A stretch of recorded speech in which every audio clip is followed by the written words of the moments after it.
so used, in some places higher, but a lot of land which can be used is not being used right now. So this is another option that can be used. Also, Armenia is a huge area, about 30,000 hectares of saline soil in Ararat Valley. If we can use that to produce some raw material for ethanol, that would be great. Then we come also other environmental issues. It's healthier. We would reduce the greenhouse gas effects.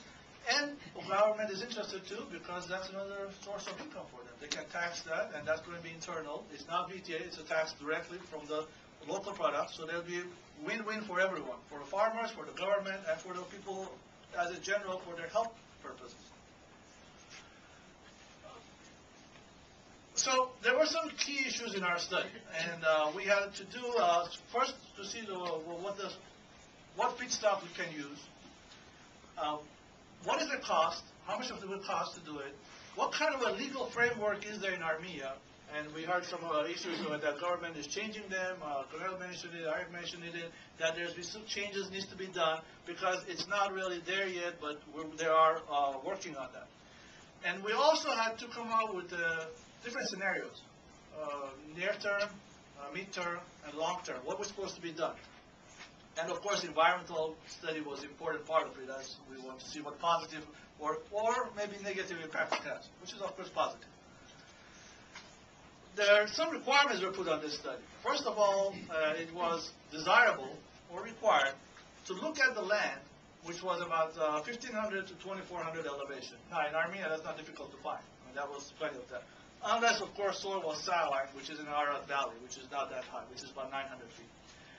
We should not displace any food, anything which grows for food. So that was another requirement put upon us. And the issue was when we produce this byproduct, it should be usable for an animal feed. And that was kind of important too. Because Armenia right now has a big plan to produce to 6,000 hectares, corn in 6,000 hectares of the land in northern Armenia. So they don't want that to go to the fuel, nothing left for the animal feed, and that was important. And of course, water is an issue in Armenia. And the issue was when these plants, some of them, they need a lot of water. So that was another requirement. We have to minimize the water need. So we started looking at different plants and what we can use. We had experts going all over that. And this is what we come out with. Our first choice was Jerusalem artichoke. You're probably not familiar with that. In Armenia, it's called gedachonzor. It's the same. It's not the same as potato, but it's. I'll show you a picture of it. Our second choice was corn, and then of course there were third and fourth. And that was mid to short term. In the long term, we decided that the grain straws and fast-growing trees will be good. Now, why grain straws? Because right now, farmers in Armenia burn them, so it doesn't be used for anything. So why not to get that? And if we go to the Seleucid process, we can use it. Now, this is what Jerusalem artichoke looks like. And the top is like a sunflower. But this is what the important part of it is under the ground. It looks like a ginger, but it's much bigger. And the advantage of that is it contains a lot of water. So that minimizes the water need in the plant. And that was a good part of it. Of course, our second option was corn, and that was going to be growing in the northern Armenia. So this is what Jerusalem artichoke looks like. Or I think the Latin name is tupomora on that. But before deciding how much ethanol we need to know how much the demand is. So based on the demand and based on the assumption that there will be 5% ethanol used in Armenia, and we didn't want to go more than 5% because some of the cars are older, they're Russian-made, and they may not be suitable to be used with ethanol. So we decided that in about 5 years, in 2014, we would like to have about 14,000 tons per year of ethanol produced in Armenia. That was our goal. That was based on this gasoline consumption that we come up with. In order to do that, we need a certain amount of it. Now, you see that the tonnage of the Jerusalem artichoke is much higher than corn, but it's water. A lot of it is water, and that's why you see a much higher weight and total weight. There are not that much of a data because it's not been produced in a large scale in Armenia. Farmers produce, they can eat it. Even here, you go to health stores, you can find it. It's not that tasty, but there are some recipes for that. There are only a few places in the U.S. that they grow, and there's some interest right now on that too. And one thing is we assumed, you may kind of know this, but we assumed a very low percentage, tonnage per hectare in Armenia for corn, because Armenia farmers don't know much about the corn yet as U.S. farmers. In the U.S., this is like maybe half of what U.S. farmer would produce. But we used that number for our purpose. Based on that, as you can see, in either product, we need about approximately 5,000 hectares of the land to do it. That's kind of interesting that I said government has 6,000 hectares of land planned for the corn, so that pretty much serves our purpose. Now, where are we going to do this? We looked at different marzes, and we kind of concentrated in two.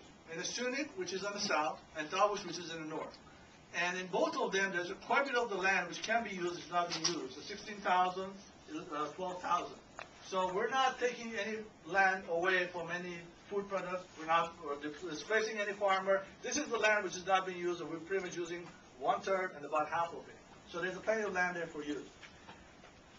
To be more specific, in the Sunit, we concentrated on Sisian and Goris because we decided that the condition there, the climate, the rainfall, and everything was more appropriate for Jerusalem artichoke in that area, and everything that we had.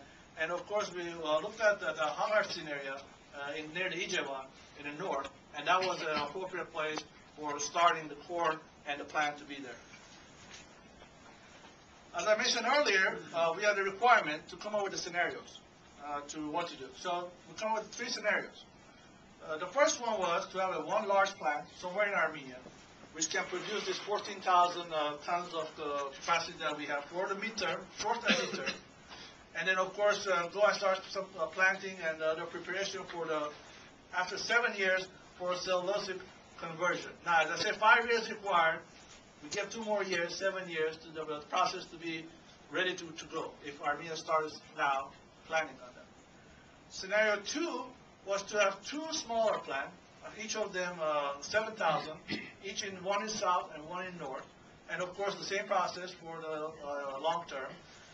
And the third option was to forego this process of sugar and starch and go to cellulosic and forget about it and wait until then. We had some workshops in Armenia. Deputy Minister was there and others were there. We had quite a bit of the workshop going. And everyone pretty much agreed that scenario 2 is the most favorable option. Why? First, we are using 2 different feed products. Say something happened. Jerusalem artichoke, some disease got into it, and they're all lost. We still have a corn. Or we're creating 2 different areas work for employment in farmers and also people working in the plant. And we're also reducing transportation costs. We don't have to haul it all the way up to the end of the country. We have one in the south and one in the north. So that's what scenario 2 was the most favorable for our study.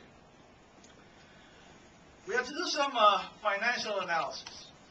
Now, it's kind of interesting because, as I said, Jerusalem artichoke is not something that everyone grows. We didn't know what to expect and how to come out with this. This is not a process that's done in Armenia. So we worked backward. We said, what if we promise an